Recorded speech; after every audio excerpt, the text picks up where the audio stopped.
الحمد لله وكفى وسلام على عباده الذين اصطفى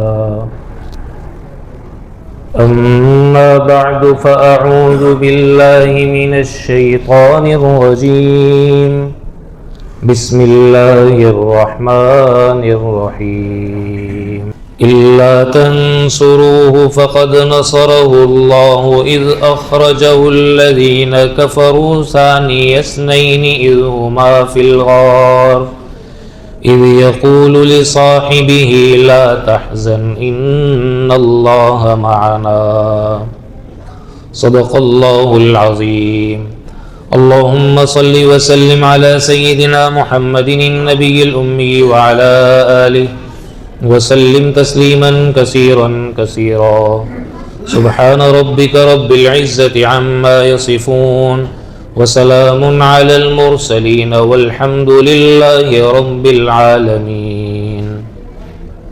میرے محترم دوستوں اور بزرگوں، اللہ تعالیٰ نے اس پوری کائنات کے نظام کو چلانے کے لیے حضرات انبیاء علیہ السلام کا سلسلہ اور انبیاء علیہ السلام کو بھیجنے کا سلسلہ شروع کیا تھا۔ اس دنیا کے اندر حضرات انبیاء علیہ السلام تشریف لاتے رہے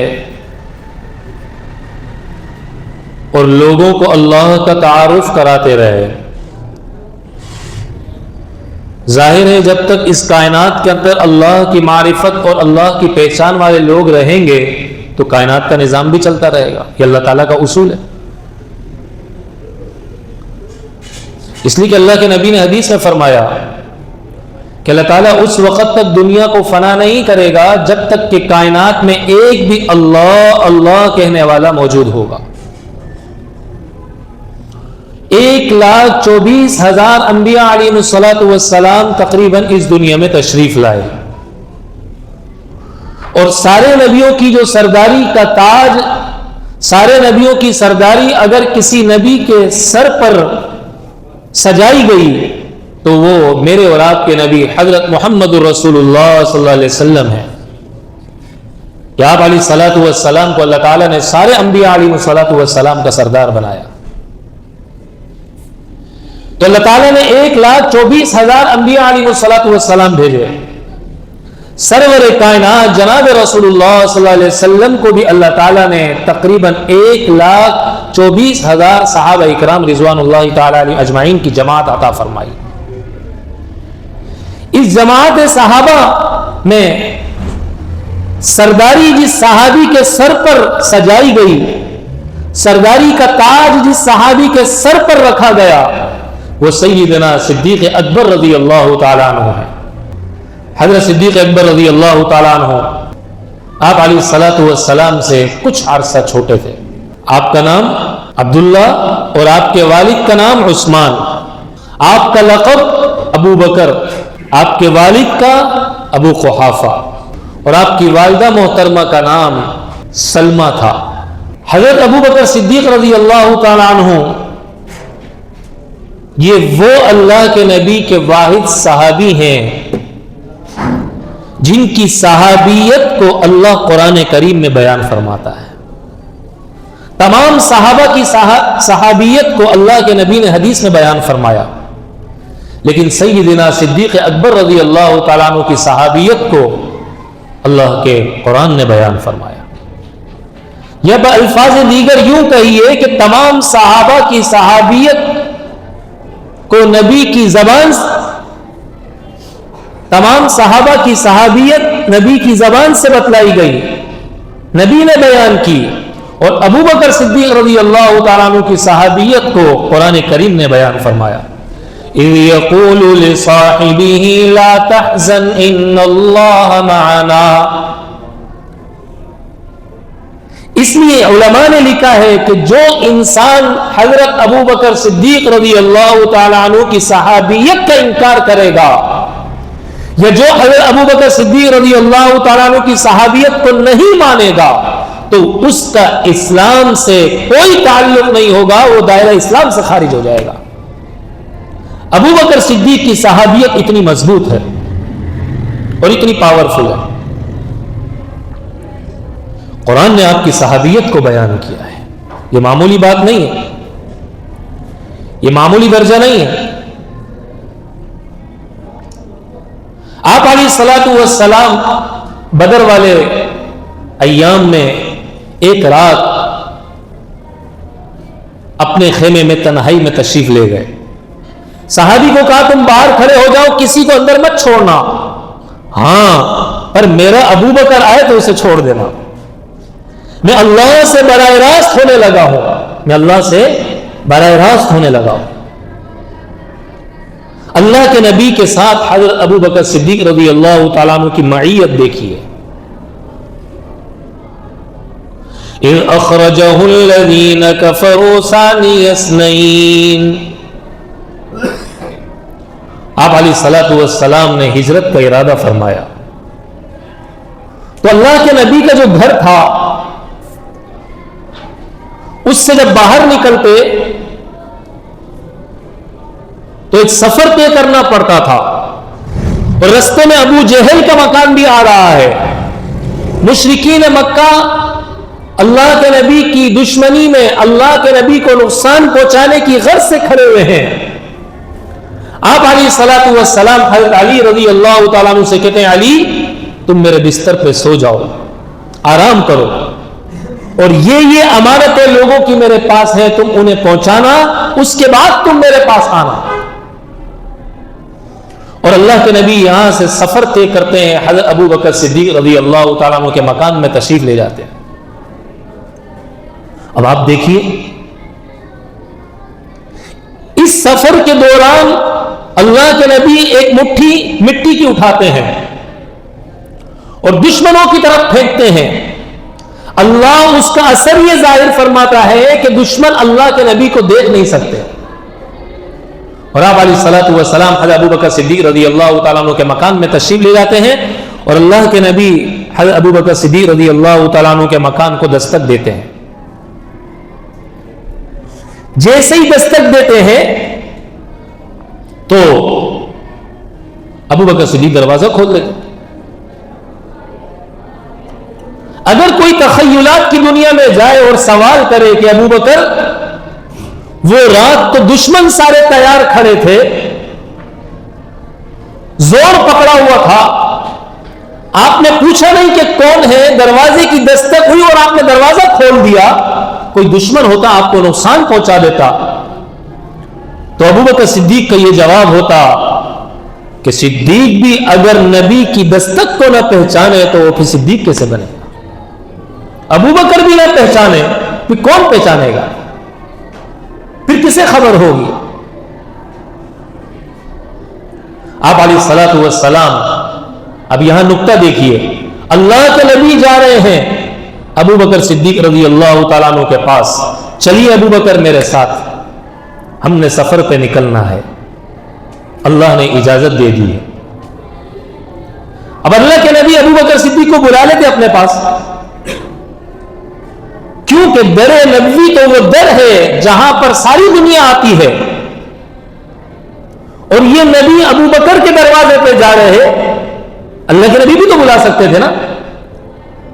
اللہ کو پتا تھا ایک وقت گزرے گا، ایک زمانہ آئے گا کہ لوگ میرے ابو بکر کی شان میں گستاخی کریں گے، اور اس درجے گستاخی کرنے میں اندھے ہو جائیں گے کہ انہیں سمجھ بھی نہیں پڑے گی کہ یہ گستاخی کا جواز بنتا بھی ہے کہ نہیں بنتا۔ وہ وہاں پر بھی یہی بات کہہ دیتے کہ جھگڑا ہو رہا تھا، علی جائے یا ابو بکر جائے، ابو بکر بزور خود آپ علیہ الصلوۃ والسلام کے ساتھ شامل ہو گیا، اس لیے علی کو مجبوراً پیچھے رکنا پڑا، تو یہ اعتراض ہی ختم ہو جائے۔ نبی خود گیا، نبی نے خود انتخاب کیا، نبی نے خود کہا چل ابو بکر میرے ساتھ، ہم دونوں اب ہجرت کر کے چلیں گے، تاکہ بعد میں آنے والے غیر مسلم یا ابو بکر صدیق کی شان میں گستاخی کرنے والے وہ اس قسم کا اعتراض کرنے کا جواز ہی نہ تلاش کر سکے، جس طرح خلافت کے معاملے کے اندر کوشش کرتے ہیں۔ ابو بکر صدیق رضی اللہ تعالیٰ عنہ کے دروازے پر اللہ کے نبی تشریف لے گئے. چلو ابو بکر. پھر میرے دوستو جب غار کے قریب پہنچے تو ابو بکر صدیق رضی اللہ تعالیٰ عنہ اللہ کے نبی سے کہنے لگے یا رسول اللہ سوار ہو جائیے. آپ علیہ الصلوۃ والسلام نے فرمایا کس چیز میں سوار ہو جاؤں؟ اتنی دیر میں ابو بکر نیچے ہوئے اور اللہ کے نبی ابو بکر صدیق رضی اللہ تعالیٰ عنہ کے کندھوں پر سوار ہو گئے. ابو بکر صدیق رضی اللہ تعالیٰ عنہ نے اللہ کے نبی کو اٹھایا اور اوپر چڑھائی شروع کر دی. چڑھائی پہ چڑھنا شروع ہو گئے. بعد میں قیافہ شناس لوگوں نے قدم تلاش کرنا شروع کیے ابو جہل نے, اور انہوں نے بہت بڑا ایک قدم شناس شخص ہائر کیا جو یہ پہچان سکتا تھا کہ یہاں سے کون مسافر کس طرح گزرا ہے. جب اس پوائنٹ پہ پہنچے نا سب کی عقلیں حیران ہو گئی کہ ابھی تک 4 پاؤں تھے اب 2 پاؤں رہ گئے. ابھی تک 2 آدمی چل رہے تھے اب صرف 1 آدمی کے قدم آگے تک چلے ہیں. ابو جہل بڑا ہوشیار تھا, اس نے کہا کہ کس کے قدم بچ گئے؟ کہ ابو بکر کے بچ گئے.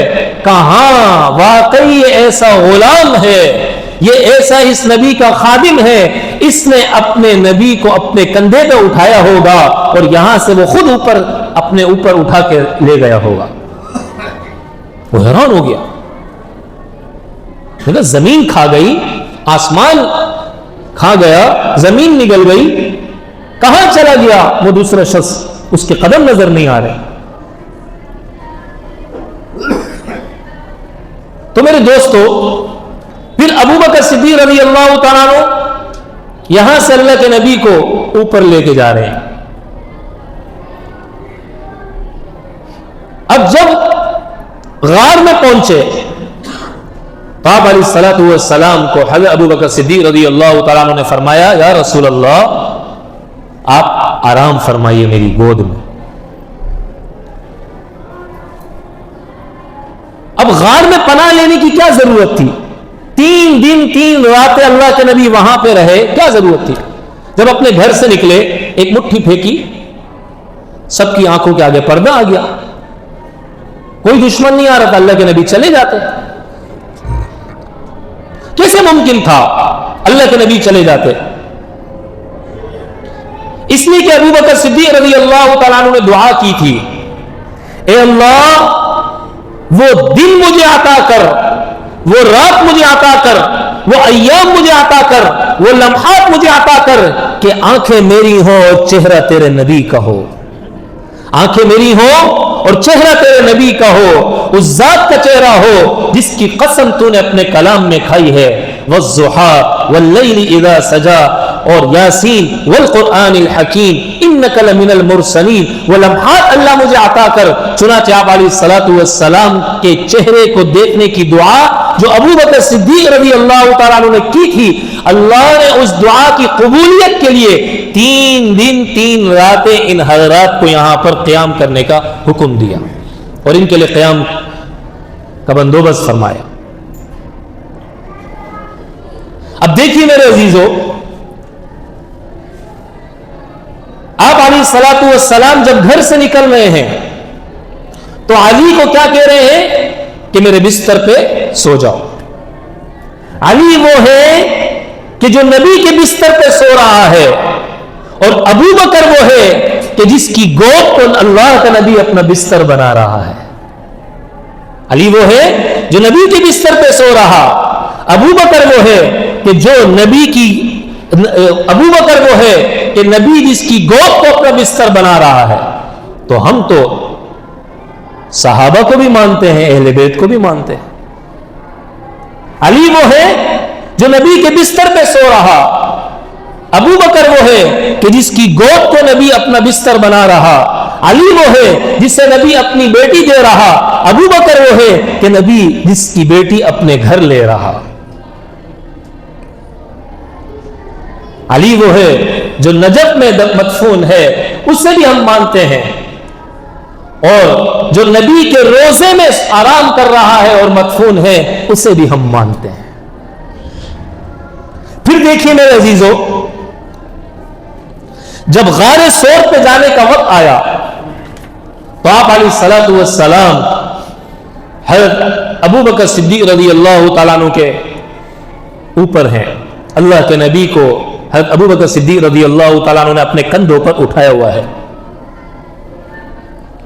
آپ علیہ الصلوۃ والسلام کے مونڈے پر، بائیں مونڈے کے پیچھے، دل کے پیچھے، بائیں مونڈے پر، کندھے پر، پیٹھ کی طرف، پیٹھ پہ مہر نبوت تھی. تو اللہ کے نبی وہ ہیں کہ جن کی کمر مبارک پر مہر نبوت ہے، اور ابو بکر وہ ہے کہ جس کے کندھوں پر وجود نبوت ہے، جس کے کندھوں پر وجود نبوت ہے. پھر آپ علیہ الصلوۃ والسلام جب ابو بکر صدیق رضی اللہ تعالیٰ عنہ کے کندھوں پر سوار ہیں، اور ابو بکر صدیق رضی اللہ تعالیٰ عنہ نے اللہ کے نبی کو اپنے کندھوں پر اٹھایا ہوا ہے اور اوپر کی طرف جا رہے ہیں، تو میرے دوستو، اب کوئی کسی کے کندھے پر اگر ہوتا ہے تو اس کا ایک پاؤں ادھر ہوتا ہے، ایک پاؤں ادھر ہوتا ہے، اور اس کے ہاتھ میں اس کا کیا ہوتا ہے؟ سر ہوتا ہے. یا تو اس کے ہاتھ میں سر ہوتا ہے یا سر پر ہاتھ رکھا ہوا ہوتا ہے. تو اللہ کے نبی کے ہاتھ میں حضرت ابو بکر صدیق کا سر ہے، حضرت ابو بکر صدیق کا دماغ ہے، حضرت ابو بکر صدیق کے نظریات ہیں.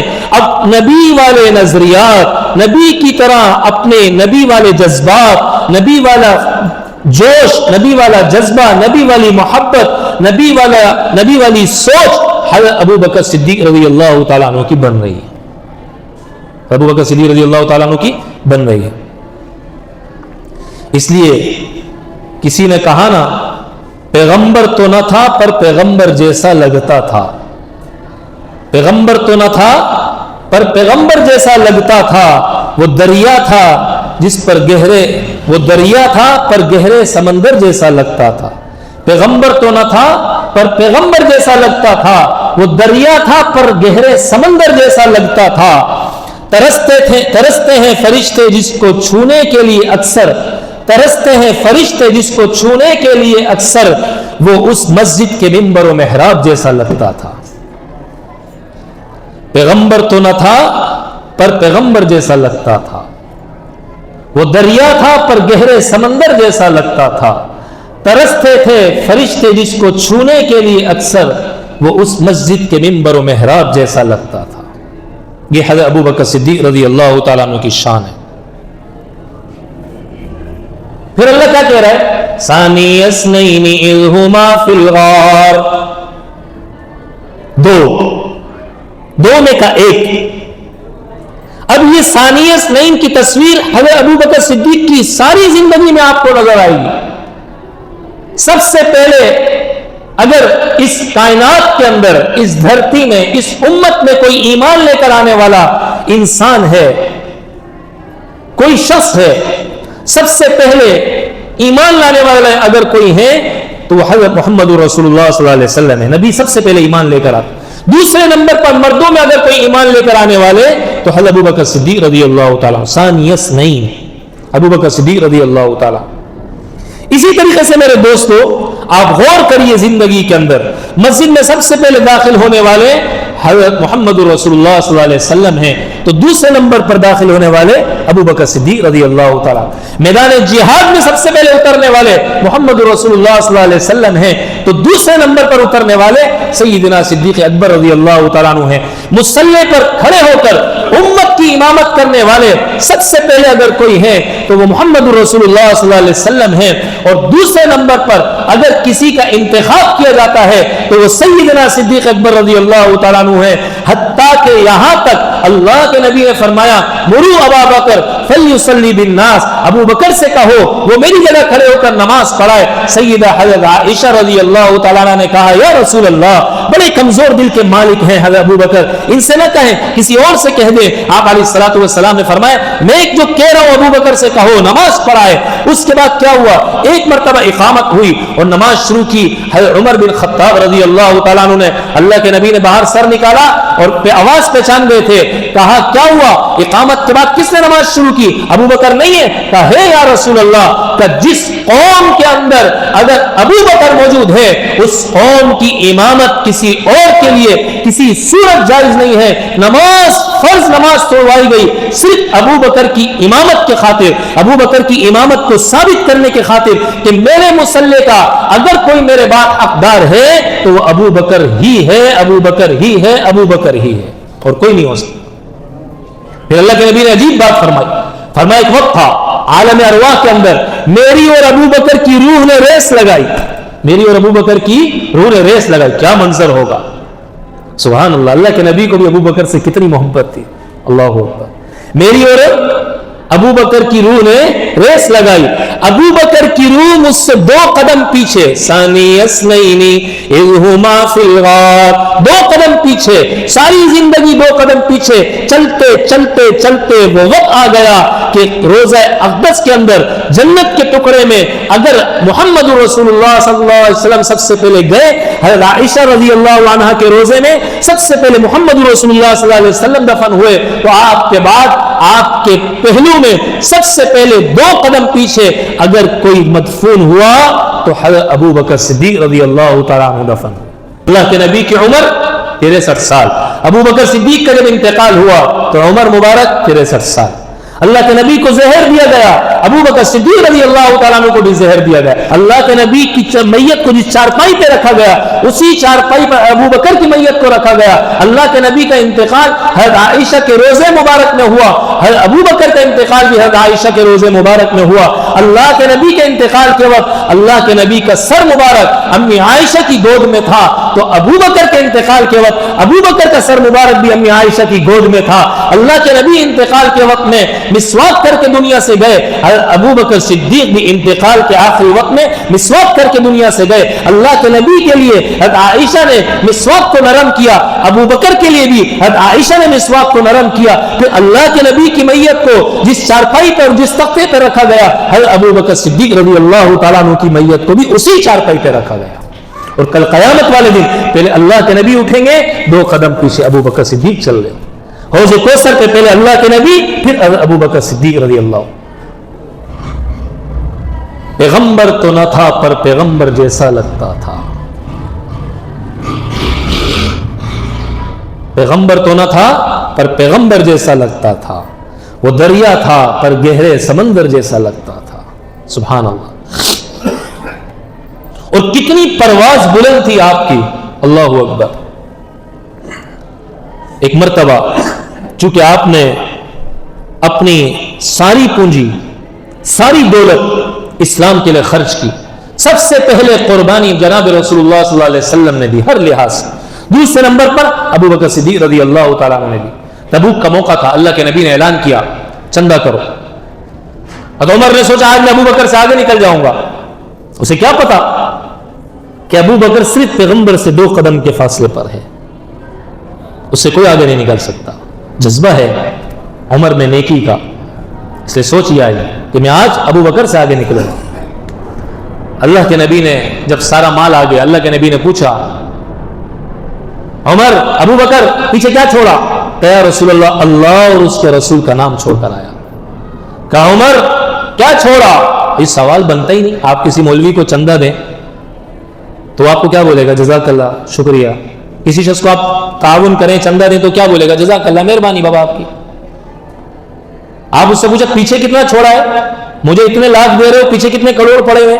مجھے اتنے ہزار دے رہے ہو، پیچھے کتنے لاکھ پڑے ہوئے؟ تو آگے سے کیا کہے گا؟ تمہیں میری دولت کا حساب کتاب کرنے کا کس نے کہا؟ تم کوئی نیب کے افسر ہو، FIA میں ہوتے ہو، بہار سے تمہارا تعلق ہے، کون ہو؟ میں تمہیں جو تعاون تمہارے ساتھ کر رہا ہوں، اوپر سے تم میری پوری دولت کا حساب کتاب کرو گے؟ اس کا پورا آڈٹ کرنے بیٹھ گیا. دو میرے پیسے واپس، میں کسی اور جگہ جا کر اس کو لگاؤں گا، کسی اور خیر کے کام میں جا کے اس کو صرف کروں گا. اللہ کے نبی سوال کر رہے ہیں ابو بکر پیچھے کیا چھوڑ کر آئے؟ عمر پیچھے کیا چھوڑ کر آئے؟ ابو بکر صدیق رضی اللہ تعالیٰ عنہ بیٹھے ہوئے ہیں. جبرائیل علیہ الصلوۃ والسلام تشریف لائے اور سلام کا کیا اور کہا یا رسول اللہ، اللہ سلام کہتے ہیں. ابو بکر کو بھی اللہ سلام کہہ رہے ہیں. ابو بکر صدیق رضی اللہ عنہ مجھے اللہ سلام کہہ رہے ہیں. آنکھوں میں آنسو آ گئے. اور اگلی بات فرمائی جبرائیل علیہ الصلوۃ والسلام نے، اللہ سوال کرتے ہیں، اللہ پوچھ رہے ہیں جاؤ میرے ابو بکر سے پوچھ کر آؤ وہ اس حال میں مجھ سے خوش ہے کہ نہیں۔ ہم نے نماز کس لیے پڑھی؟ سارے لوگ حج میں کیوں جاتے ہیں، عمرے کیوں کرتے ہیں، ذکر کیوں کرتے ہیں؟ اللہ کو خوش کرنے کے لیے۔ وہ اللہ قاصد بھیج رہا ہے جاؤ ابو بکر سے پوچھ کر آؤ وہ مجھ سے خوش ہے کہ نہیں ہے۔ کتنا بڑا رتبہ ہے ابو بکر کی، کتنی بڑی فضیلت ہے ابو بکر کی رضی اللہ تعالی۔ مزاج نبوی کو پہچاننے والے تھے۔ حضرت عمر رضی اللہ تعالیٰ عنہ ایک مرتبہ تورات کی تلاوت کرنے لگے، اللہ کے نبی کا چہرہ غصے میں سرخ ہونے لگا، ابو بکر صدیق رضی اللہ تعالیٰ عنہ پہچانا، حضرت عمر نیچے دیکھ کے پڑھ لیں، ابو بکر صدیق رضی اللہ تعالیٰ عنہ فرمایا ابو بکر عمر پیغمبر کے چہرے کو دیکھو، یہ چہرہ ناگواری ظاہر کر رہا ہے تمہاری اس تلاوت کو، تمہارے اس پڑھنے کو۔ تو ابو بکر جو تھے وہ مزاج نبوی کو پہچاننے والے تھے۔ سارے صحابہ اقوال نبی پر عمل کرتے تھے، اس کو پہچان کر زندگی گزارتے تھے، لیکن ابو بکر جو تھے وہ مزاج نبوی پہچاننے والے تھے، مزاج نبوی پہچاننے۔ بہرحال میرے دوستوں، میرے عزیزوں، آج ابو بکر صدیق رضی اللہ تعالیٰ عنہ کے بارے میں ہماری نسل کو کچھ نہیں پتا، ہماری قوم کو کچھ نہیں پتا، ہمارے ارد گرد محلے والوں کو نہیں پتا، مسلمانوں کو نہیں پتا۔ پتہ نہیں ہم کیسے مسلمان، اتنا بڑا آدمی، اتنا بڑا انسان کہ جس کی برکت اور جس کی بدولت یہ دین آج ہم تک پہنچا ہے، ابو بکر صدیق رضی اللہ تعالیٰ عنہ احد کے میدان میں دیکھا نا، آپ علیہ الصلوۃ والسلام کے دندان مبارک شہید ہو گئے، خون نکل رہا ہے، تلوار نکالی اور کہنے لگے اب یا تو ابو بکر بچے گا یا پھر میں سارے کفار کو ختم کر دوں گا، اب میں رہ نہیں سکتا نبی کے خون کو دیکھنے کے بعد۔ اللہ کے نبی نے فوراً آواز لگائی ابو بکر اپنی تلوار کو اپنے نیام میں رکھ دو، مجھے اپنے فراق کے ذریعے غم میں مبتلا نہ کرو، میں تمہاری جدائی نہیں دیکھ سکتا، مجھے تمہاری جدائی برداشت نہیں، تلوار کو نیام میں رکھو، میرے پاس آ جاؤ، ادھر آ جاؤ۔ کافر بھی اس زمانے کے سمجھتے تھے کہ ابو بکر صدیق رضی اللہ تعالیٰ عنہ کا پہلا درجہ ہے۔ احد کے میدان میں اللہ کے نبی کے بارے میں شیطان نے یہ خبر اڑائی کہ اللہ کے نبی شہید ہو گئے، کافروں نے آواز دی کہ تمہارے پیغمبر شہید زندہ ہے؟ اللہ کے نبی نے فرمایا جواب نہ دو۔ پھر انہوں نے سوال کیا کیا ابو بکر زندہ ہے؟ انہیں پتا تھا کہ پیغمبر کے بعد اگر کوئی اس قوم کو، اس امت کو اور اس انسانیت کو اور پیغمبر کے لائے ہوئے دین کو اور پیغمبر کے لائے ہوئے منشور کو دنیا میں پھیلا سکتا ہے، وہ ایک ہی ذات ہے، وہ ابو بکر صدیق رضی اللہ تعالیٰ عنہ کی ذات۔ پھر سوال کیا کہ عمر تم میں زندہ ہے؟ انہیں بھی پتا تھی یہ ترتیب۔ پتہ نہیں آج کے لوگ کیسے اندھے ہیں، کیسے جہالت کی گہرائیوں میں اور وادیوں میں ڈوبے ہوئے اور گم ہیں، انہیں نہیں سمجھ میں آتی۔ فتح مکہ کا موقع تھا، آپ علیہ الصلوۃ والسلام نے حضرت علی سے فرمایا علی میں تمہارے کندھوں پر سوار ہو کر یہ سارے بتوں کو توڑتا ہوں۔ حضرت علی رضی اللہ تعالیٰ فرمایا یا رسول اللہ میرے کمزور کندھے آپ کے بوجھ کو نہیں اٹھا سکتے۔ کیا فرمایا؟ میرے کمزور کندھے آپ کے بوجھ کو نہیں اٹھا سکتے، اور ہجرت کا وقت ہے، ابو بکر خود کہتے ہیں یا رسول اللہ آپ میرے کندھوں پر سوار ہو جائیے، میں آپ کو اٹھا کر اوپر لے کے جاتا ہوں۔ تو پیغمبر کا بوجھ نبوت اگر کوئی برداشت کر سکتا ہے، کوئی شخص سہ سکتا ہے امت میں، تو وہ ابو بکر صدیق رضی اللہ تعالیٰ۔ اللہ کے نبی نے فرمایا لو وزن ایمان ابی بکر مع سائر الامم، اگر ابو بکر کے ایمان کو ایک پلڑے میں رکھ دیا جائے، ساری امت کے ایمان کو ایک پلڑے میں رکھ دیا جائے، ابو بکر کے ایمان والا پلڑا پھر بھی جھک جائے گا۔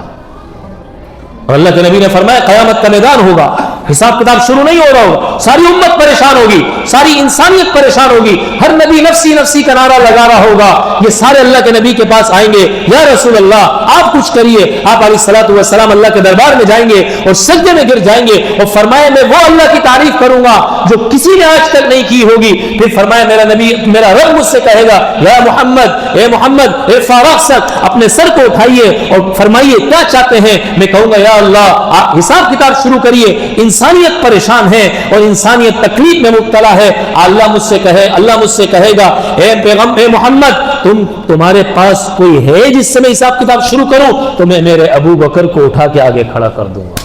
ہاں ایک بندہ ہے بنا کے آیا ہوں جس سے آپ حساب کتاب شروع کر سکتے ہیں. تو میرے دوستوں، میرے عزیزوں، اللہ کے لیے اپنی اولادوں کو بتاؤ، اپنی نسلوں کو سمجھاؤ، ان کے ایمان کی حفاظت کرو. آج کل سوشل میڈیا، آج کل کی دنیا کے اندر یہ ساری چیزیں اتنی زیادہ، انٹرنیٹ وغیرہ، ان کے پر حضرات صحابہ اکرام رضوان اللہ تعالیٰ علیہم اجمعین کے بارے میں اور حضرت ابو بکر صدیق رضی اللہ تعالیٰ عنہ کے بارے میں مختلف قسم کی باتیں اور مختلف قسم کے وساوس اور مختلف قسم کی ایمان میں خلل ڈالنے والی چیزیں ہمارے سامنے پیش کی جا رہی ہیں، جس کی وجہ سے آج کا نوجوان طبقہ یہ اپنے ایمان کے لحاظ سے، اپنے عقائد کے لحاظ سے، صحابہ پر ایمان کے لحاظ سے، صحابہ کی قربانیوں کے لحاظ سے، صحابہ کے حوالے سے بہت زیادہ تشویش کا، کشمکش کا شکار ہو چکا ہے. اور کچھ لوگ تو اتنے جری ہیں، وہ کہتے ہیں ہم بتائیں گے صحابی کون ہے، ہم جس کا صحابی ہونے کے لحاظ سے انتخاب کریں گے وہ صحابی ہو سکتا ہے، اس کے علاوہ کوئی نہیں ہو سکتا. جبکہ اللہ کائنات کے اندر پیغمبروں کا بھی انتخاب فرماتا ہے اور اللہ ہی نے صحابہ کا بھی انتخاب فرمایا ہے. آج کا انسان کیا کرے گا؟ آج کے لوگ کیا کریں گے؟ جن کے اپنے ایمان کا، جن کے اپنے عقائد کا، جن کے اپنے معاملات کا ان کو یہی پتہ نہیں کہ صحیح ہے کہ نہیں، اور 100% غلط ہے، 100% غلطی پر. جس شخص کی صحابیت کا اعلان قرآن کرے، جس شخص کی صحابیت کو قرآن بیان کرے، جس شخص کی صحابیت کو اللہ بیان کرے، اس کو پھر صحابیت کی کسی سے سرٹیفکیٹ لینے کی ضرورت ہے؟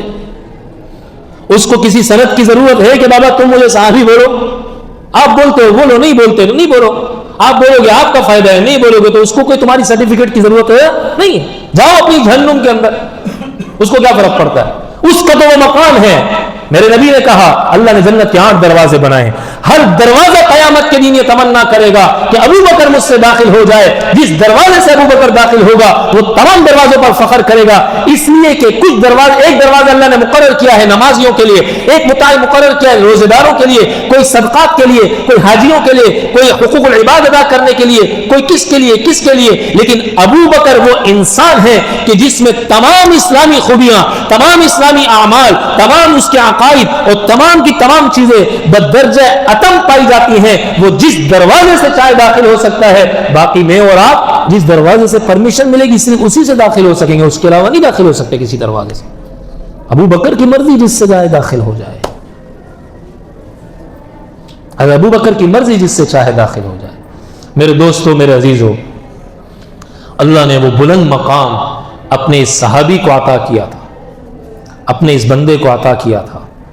ہم اپنی نسلوں کے ایمان کے خاطر، اپنے نسلوں کے عقائد کی درستگی کے خاطر اپنی اولاد کو حضرات صحابہ اکرام رضوان اللہ تعالیٰ علیہم اجمعین کے بارے میں بھی بتائیں اور خلفائے راشدین کے بارے میں بھی بتائیں. اس سے ان حضرات کے دلوں کے اندر صحابہ کی محبت بھی آئے گی، دین کی محبت بھی آئے گی. میں آپ کو بتاؤں ایک واقعہ، سچا واقعہ ہے. لندن میں ایک اسکول کے اندر ایک مس نے اپنے بچوں سے پوچھا بیٹا تم کیا بنو گے؟ کسی نے کہا میں پائلٹ بنوں گا، کسی نے کہا میں پروفیسر بنوں گا، کسی نے کہا میں وکیل بنوں گا، کسی نے کہا میں ڈاکٹر بنوں گا، کسی نے کیا کہا. اتنے میں ایک بچہ کہتا ہے مس میں صحابی بنوں گا. مس نے کہا بیٹا یہ کیا چیز ہے؟ اس نے کہا صحابی کو آپ نہیں پہچانتی کون ہوتے ہیں؟ کہا نہیں. اتنے میں وہ پریشان ہوئے، یہ کیا بات کر رہا ہے. اس کے ماں باپ کو بلایا گیا. ماں باپ جب آئے تو انہیں بتایا کہ صحابی کون ہوتے ہیں. کہا ہم اپنے بچوں کے سامنے صحابہ کی قربانی کو بیان کرتے ہیں، ہم فضائل اعمال کی تعلیم کرتے ہیں، ہم فضائل اعمال سے صحابہ کے قصے ان کے سامنے بیان کرتے ہیں، ہم حیات الصحابہ سے صحابہ کی قربانیوں کے قصے ان کے سامنے پڑھ کے سناتے ہیں. اس سے ہمارے بچوں میں یہ جذبہ پیدا ہوا کہ دین کی خدمت، دین کے لیے قربانی دینا، اور یہ دین جو آج ہم تک پہنچا ہے، جس میں ہماری 100% کامیابی ہے، اس کو پہنچانے میں اگر کسی انسانیت کے طبقے کا تعلق ہے اور ان کی قربانی ہے تو وہ صحابہ اکرام کا طبقہ ہے۔ جس طبقے کا تعلق ہے، جس طبقے نے قربانی دی ہے، وہ صحابہ اکرام کا طبقہ ہے۔ یہ جذبہ اتنا بچے میں تھا، اور یہ ماں باپ اتنے فکر مند تھے، اللہ کی شان، وہ اس کی ٹیچر اپنی پوری فیملی سمیت اسی وقت مسلمان ہو گئی، اسی وقت مسلمان ہو۔ تو میرے دوستوں، میرے عزیزوں، اگر ہم نے نہیں بتایا تو ہمارے بچوں کے عقائد بھی خراب ہو جائیں۔ ہم نے بتایا، ان کے اندر یہ محبت آئی، تو اس کی برکت سے اللہ اس کے نور سے بہت سی تاریکیاں، بہت سے اندھیرے ختم کر دیں گے، اور اللہ اس کی بدولت ہمیں دنیا اور آخرت کی کامیابیاں عطا فرمائیں گے۔ اللہ کرے اللہ تعالی ہم سب کو کہنے سننے سے زیادہ عمل والا، دوسروں تک پہنچانے والا بنائے۔ وآخر دعوانا ان الحمد للہ رب العالمین۔